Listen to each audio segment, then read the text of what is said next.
ನಾನು ಸಾವಿನ ಅಡ್ರೆಸ್ ಹುಡುಕೊಂಡು ಬಂದಿಲ್ಲ. ಸಾವೇ ನಿನ್ನ ಮನೆ ಬಾಗ್ಲು ತರಲು ನಿಂತಿದೆ. ಕೋಟೆ ಕಟ್ ಮೆರೆದವರೆಲ್ಲ ಏನಾದ್ರು ಅನ್ನೋದನ್ನ ಇತಿಹಾಸನೇ ಹೇಳುತ್ತೆ. ನಾನು ಹೋದ್ಮೇಲೆ ಡಾಕ್ಟ್ರಿಗೆ ಫೋನ್ ಮಾಡು. ಇನ್ನು 3 ದಿನ ನಿನಗೆ ನಿದ್ದೆ ಬರಲ್ಲ. ಹೆಸರು ನೆನಪಿರ್ಲಿ, ಸತ್ಯ.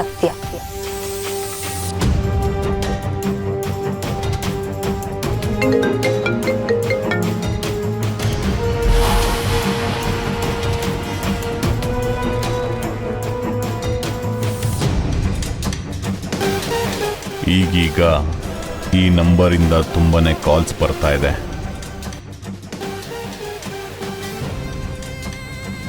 ಫೋನ್ ಮಾಡಲೇಬೇಕಾದಂಥ ಪರಿಸ್ಥಿತಿ ಬಂತು.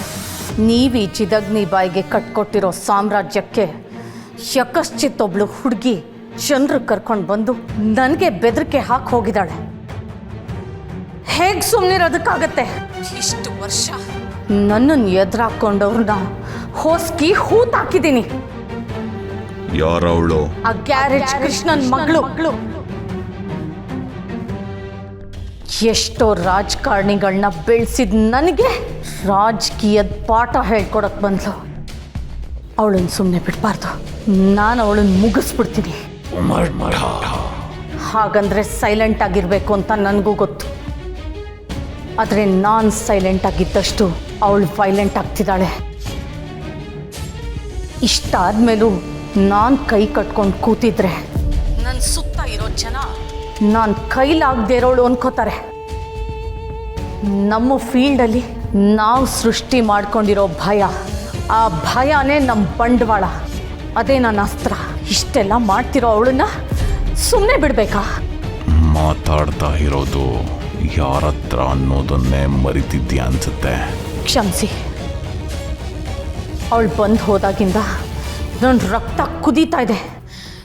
ನನ್ನ ಬುದ್ಧಿ ನನ್ನ ಕೈಯಲ್ಲಿಲ್ಲ. ನಾನು ಅವಳನ್ನ ಮುಗಿಸ್ಬಿಡ್ತೀನಿ. ದೊಡ್ಡವ್ರೆ, ನೀವು ಅದಕ್ಕೆ ಅವಕಾಶ ಮಾಡಿಕೊಡ್ಬೇಕು. ಅವಳು ಸತ್ರೇನೆ ನನಗೆ ನೆಮ್ಮದಿ. ಹೀಗೆ ಹಿಂದೆ ಮುಂದೆ ಯೋಚನೆ ಮಾಡದೆ ಕೊಲ್ಲೋದನ್ನ ಕೊಲೆ ಅಂತಾರೆ. ಆದರೆ ತೆಗಿಯೋ ಪ್ರಾಣದ ಉಪಯೋಗನೂ ಪಡ್ಕೊಳ್ಳೋ ಯೋಚನೆ ಮಾಡೋದನ್ನ ರಾಜತಂತ್ರ ಅಂತಾರೆ. ಒಂದು ಕೊಲೆ ಆದರೆ ಅದರಿಂದ ನಷ್ಟ ತಪ್ಪುತ್ತೆ ಅಂತ ಯೋಚನೆ ಮಾಡೋ ಬದಲು ಅದರಿಂದ ಲಾಭ ಏನು ಅಂತ ಯೋಚನೆ ಮಾಡೋವನೇ ರಾಜಕೀಯದಲ್ಲಿ ಗೆಲ್ಲೋದಕ್ಕೆ ಸಾಧ್ಯ.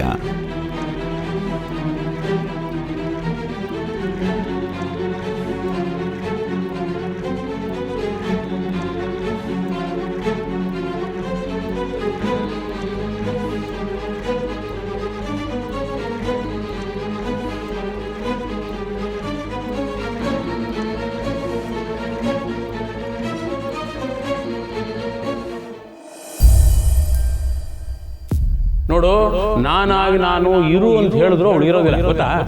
ಆಗ ಇರ್ತಿರ್ಲಿಲ್ಲ, ಆದ್ರೆ ಇವಾಗ ಹೊಂಚಾಗ್ತಾ ಇದ್ದಾಳೆ. ನಮ್ ಕಾರ್ತಿಕ್ ತಲೆ ಕೆಡಿಸಿ ಈ ಮನೆಗೆ ಸೊಸೆಯಾಗಿ ಬರೋ ಕೆಟ್ಟ ಯೋಚನೆ ಮಾಡ್ತಾ ಇದ್ದಾಳೆ. ಅಪ್ಪ, ಚಿಪ್ಸು. ಅದ್ಯಾಕೆ ಇವತ್ತು ನಾನೇ ಚಿಪ್ಸ್ ತರಬೇಕು ಅಂತ ಹೇಳಿದ್ರಂತೆ? ತಪ್ಪೇನು? ತಪ್ಪೇನಿಲ್ಲ, ಯಾವಾಗಲೂ ನಾನೇ ತಂದ್ಕೊಡೋದು. ಅದೇನಿವತ್ತು ಒತ್ತಿ ಹೇಳಿದ್ದು? ಕೆಲವು ವಿಷಯಗಳನ್ನು ಒತ್ತಿ ಹೇಳಿದಾಗಲೇ ಅದು ತಿದ್ದುಕೊಳ್ಳೋಕ್ಕಾಗೋದು. ತಿದ್ಕೊಳ್ಳೋದ? ಹೇಳ್ತೀನಿ, ಕೂತ್ಕೊ.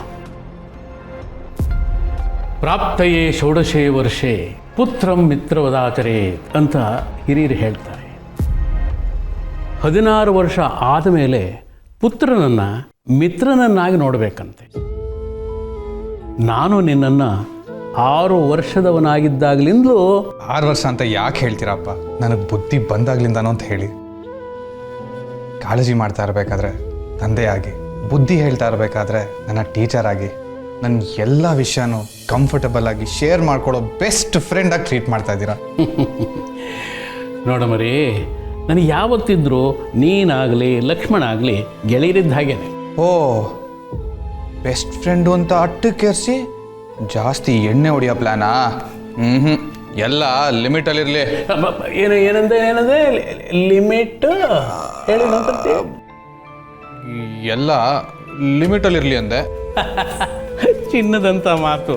ಮಗನೇ, ಈ ಯಕ್ಷ ಯುಧಿಷ್ಠಿರನಿಗೆ ಒಂದು ಪ್ರಶ್ನೆ ಕೇಳದಂತೆ. ಏನು ಪ್ರಶ್ನೆ ಗೊತ್ತಾ? ಏನದು?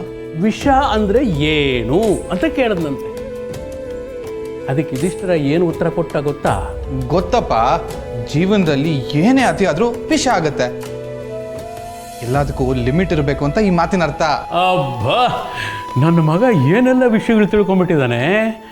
ಮಗನೇ, ಈಗ ಆ ಲಿಮಿಟ್ಟಿಂದೇ ಸಮಸ್ಯೆ ಬಂದಿರೋದು. ಸಮಸ್ಯೆನಾ? ಹಾಂ, ಅಂದರೆ ಈ ಲಿಮಿಟ್ ಅನ್ನೋ ಮಾತು ಸಂಬಂಧಗಳ ವಿಷಯದಲ್ಲೂ ಅನ್ವಯಿಸುತ್ತಪ್ಪ. ನಮಗೆ ಹೊರಗಿನ ಸಂಬಂಧಗಳು ಎಷ್ಟೇ ಹತ್ತಿರ ಆದರೂ ಸಂಸಾರ ಅನ್ನೋ ಸಂಬಂಧಕ್ಕೆ ಸಮವಾಗೋದಕ್ಕೆ ಸಾಧ್ಯವೇ ಇಲ್ಲ. ಅಪ್ಪ, ನೀವಿನ್ನೂ ಕುಡ್ದೇ ಅಲ್ಲ, ಅವಾಗಲೇ ಹ್ಯಾಂಗ್ ಓವರಾ? ಇಲ್ಲ ಮಗನೇ, ಈ ವಿಷಯಗಳನ್ನೆಲ್ಲ ನಿನ್ನ ಹತ್ರ ಹೇಳಬೇಕು ಅಂತಲೇ ನಾನಿನ್ನೂ ಕುಡಿಯೋದಕ್ಕೆ ಪ್ರಾರಂಭ ಮಾಡಿಲ್ಲ. ನಿನ್ನ ಜೀವನ ಈಗ ಬೇರೆ ಹಂತಕ್ಕೆ ಬರ್ತಿದೆ. ಮದುವೆ, ಮಕ್ಕಳು, ಸಂಸಾರ ಅನ್ನೋ ಜವಾಬ್ದಾರಿ ನಿನ್ನ ಹೆಗಲೇ ಎತ್ತಿದೆ. ಹಾಗಿರುವಾಗ ಸ್ನೇಹದ ಹೆಸರಲ್ಲಿ ಹೆಗಲ ಮೇಲೆ ಬೀಳೋ ಕೈ ಭಾರ ಆಗುವರ್ದಲ್ವಾ?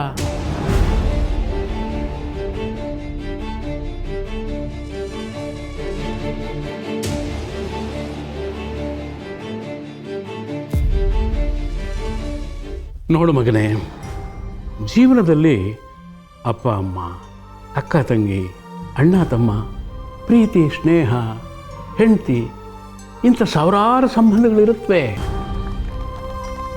ಆದರೆ ಅದರಲ್ಲಿ ಕಡೆಯವರೆಗೂ ನಮ್ಮ ಜೊತೆ ಉಳಿಯೋ ಸಂಬಂಧನೇ ಸತ್ಯವಾದದ್ದು.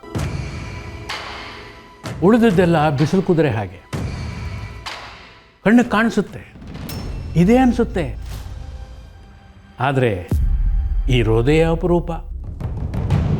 ಅದಕ್ಕೆ ಯಾವ ಸಂಬಂಧ ನಮ್ಮ ಜೀವನ ಪೂರ್ತಿ ಇರುತ್ತೆ ಅನ್ನೋದನ್ನು ನಾವೇ ಆಯ್ಕೆ ಮಾಡ್ಕೋಬೇಕು. ಅದೇ ಥರ ನಿನ್ನ ಆಯ್ಕೆನೂ ಸತ್ಯನೇ ಆಗಿರಬೇಕು.